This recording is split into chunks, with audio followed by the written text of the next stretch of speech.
Hello everyone, welcome back to my channel. আজ আমি আপনাদের সাথে শেয়ার করতে চলেছি সকলেরই পছন্দের তন্দুরি মোমোর রেসিপি। রাস্তার ধারে আমরা কিন্তু অনেক ভ্যারাইটির মোমো খেয়ে থাকি, তার মধ্যে অন্যতম হলো তন্দুরি মোমো। বাড়িতে খুব সহজেই বানানো যায়। তাহলে আসুন আর বেশি কথা না বাড়িয়ে ঝটপট ভিডিওটি শুরু করা যাক।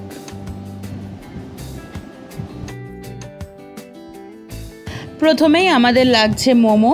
আমি এখানে চিকেন স্টিম মোমো নিয়েছি। আপনারা চাইলে পনির মোমো, ভেজ মোমো বা যে কোনো ধরনের মোমো ইউজ করতে পারেন।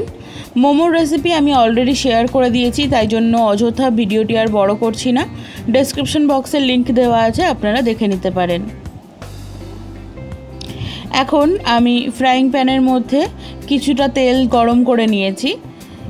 তার মধ্যে এবার আমি মোমোগুলোকে শ্যালো ফ্রাই করে নেব।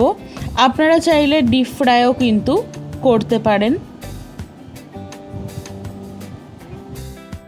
উল্টে পাল্টে মোমোর চারিদিকে আমাদের ভেজে নিতে হবে। প্রথম ব্যাচের মোমো ভাজা হয়ে গেছে, এগুলোকে তুলে একইভাবে সমস্ত মোমো আমি ভেজে নেব।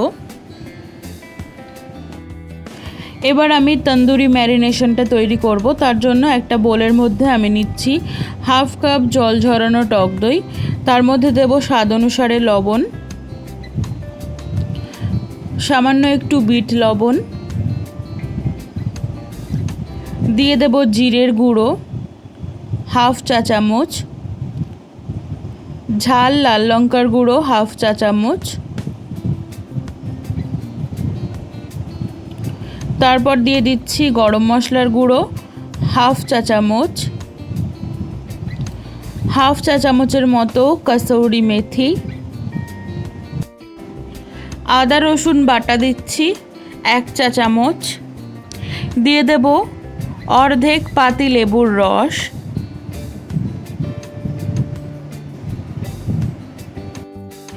তারপর দিচ্ছি 1-2 টেবিল চামচের মতো ধনে পাতা কুচি, দিয়ে দিচ্ছি 2 চামচ কর্নফ্লাওয়ার আর 2 চামচ ময়দা। ময়দা আর কর্নফ্লাওয়ারটা খুব বেশি দেওয়ার একদমই দরকার নেই, বাইন্ডিংয়ের জন্য এগুলোকে দেওয়া হবে।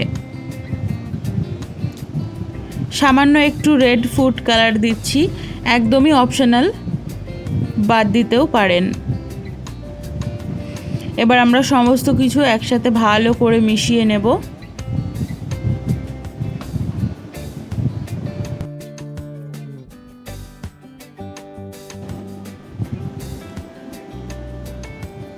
তারপরে দিচ্ছি 2 চামচ সাদা তেল, আবারও ভালো করে মিশিয়ে নিচ্ছি। কালারটা একটু লাইট এসছে, আমি আবার পরে একটু রেড ফুড কালার অ্যাড করেছিলাম। এই পর্যায়ে ফ্রাইড মোমোগুলো অ্যাড করে দেব আর ভালো করে মিক্স করে নেব।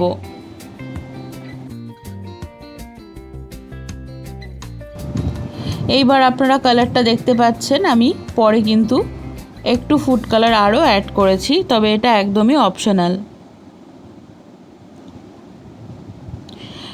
মোমো ম্যারিনেট করার পর খুব বেশি সময় রাখার একদমই দরকার নেই, 5-10 মিনিট থাকলেই হবে। এদিকে আমি ফ্রাইং প্যানে ভালো করে সাদা তেল গরম করে নিয়েছি, তার মধ্যে দিয়ে দিচ্ছি এক এক করে মোমো। খেয়াল রাখবেন তেল কিন্তু বেশ ভালো করে গরম করতে হবে, আর ভালো ননস্টিক ইউজ করাটাই কিন্তু বেটার। এবার আমরা উল্টে পাল্টে দেব একটু মোমোটাকে, যেহেতু সবে সবে দিলাম খুব একটা নাড়াচাড়া করা যাবে না, হালকা হাতে কিন্তু ওলট পালট করতে হবে। দেখুন একদম তন্দুরির মতো এফেক্ট এসে গেছে। এবার আমি তুলে নিচ্ছি। আর একভাবে দেখাচ্ছি, প্যানটাকে একদম ভালো করে গরম করে নেবেন, তারপর কিচ্ছু অ্যাড না করে মোমোসগুলোকে প্রথমে অ্যাড করে দেবেন।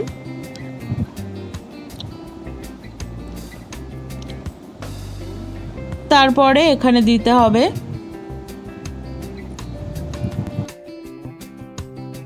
উপর থেকে ছিটিয়ে ছিটিয়ে সাদা তেল, আর সাথে সাথেই আমাদের মোমোগুলোকে টস করে নিতে হবে। এই কাজটা কিন্তু একটু তাড়াতাড়ি করতে হবে, না হলে কিন্তু হবে না। দেখবেন মশলাগুলো মোমোর ওপরে কোট হয়ে যাচ্ছে।